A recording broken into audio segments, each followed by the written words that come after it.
The dungeon. I took a horrified step back. So did Johnny and Arthur and Stanley. Our fight suddenly forgotten. And then Mrs. Summers did the most extraordinary thing. She ran toward the monster rather than away from it. "It's a sailor!" she cried. "Help me get him inside." I blinked, and suddenly I could see it. The hunched, shambling form was actually a young man, completely naked but for the gun belt and pistol he still wore.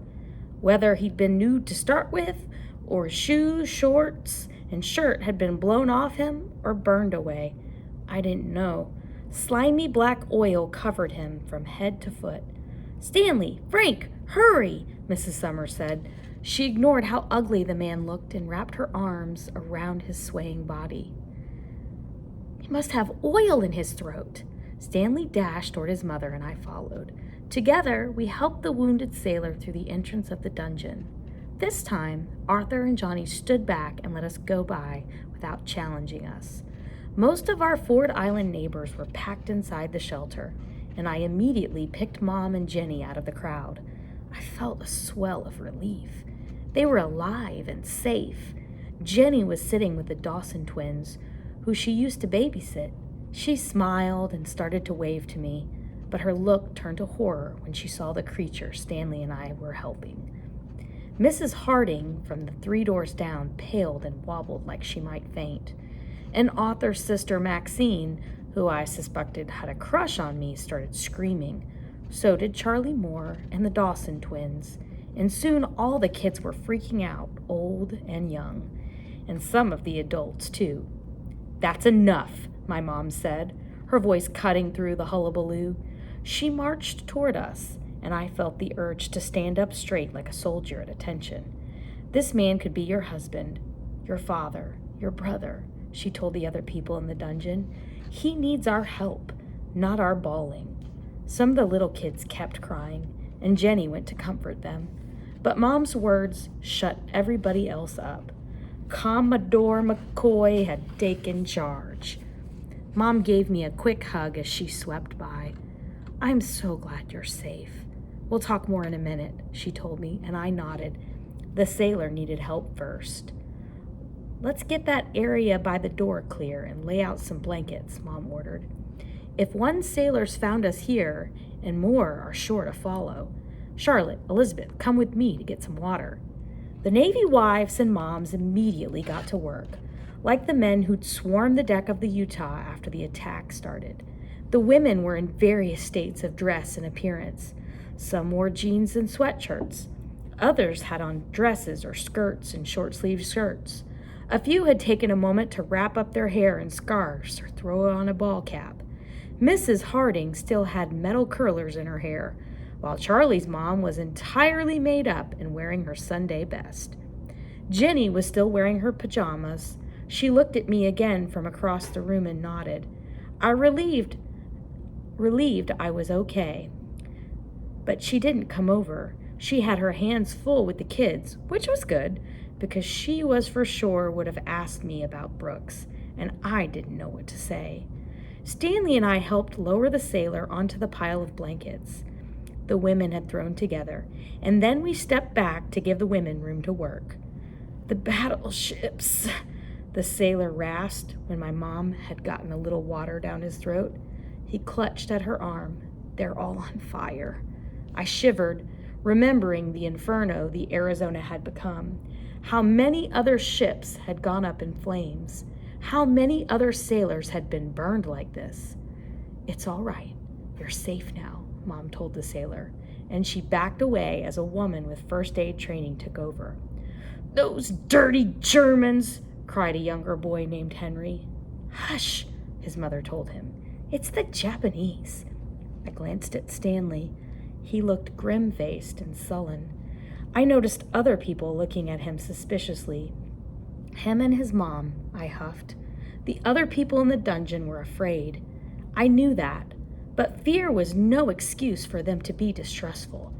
I wanted to yell at them all, to tell them that Stanley was an American as the rest of them.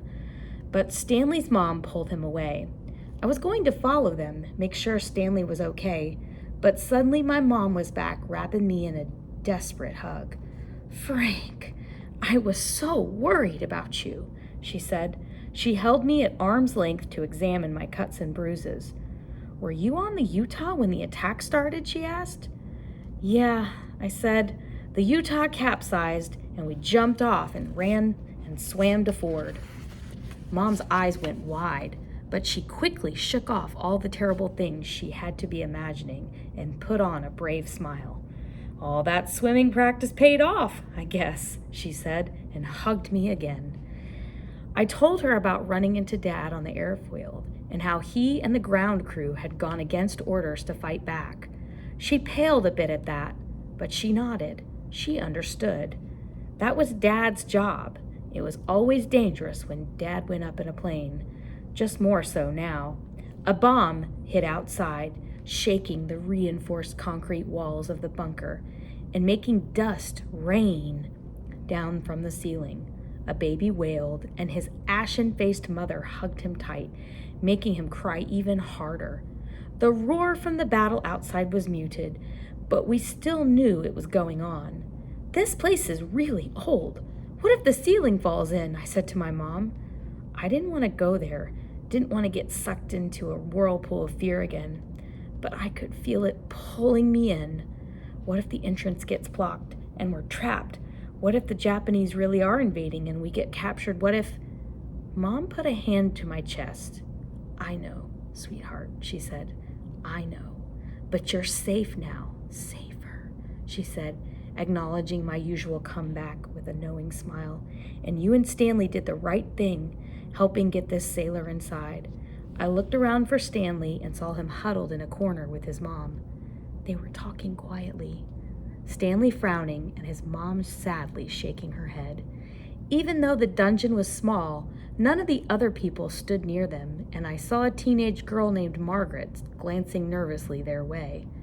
I felt the heat rise in my face, and my fist clenched again. Nobody had treated Stanley and his mom like this before the attack, so why were they treating them any differently now? "I'm just thankful that Brooks was there to look out for you on the Utah," Mom said, and I jumped. "Brooks!" Mom didn't know. My heart climbed into my throat at the thought of him back there, floating in the water, his dead eyes staring at me, reproaching me. "Mom," I said, my voice cracking, "Brooks is..." A little kid screamed. There was another burned, oil-covered sailor in the doorway, this time held up by Arthur and Johnny. Mom broke away from me and hurried to the wounded man. "Help me set him against the wall," she told another Navy wife. "Here, let's tear up that bathrobe to make towels to clean him off." And Mom was off again, taking charge. I looked over to where Jenny was sitting. Our eyes met, and she handed off one of the crying kids to another girl and started to cross the room toward me. Oh no! She was coming to ask me about Brooks. I was sure of it. How was I going to tell her that Brooks was dead? What was I going to say? "It's not my fault your boyfriend got killed?" I couldn't do it. Not here, not now. My heart hammered in my chest, and I looked around for some way to escape. But there was nowhere to go, nowhere to hide. What was I going to do?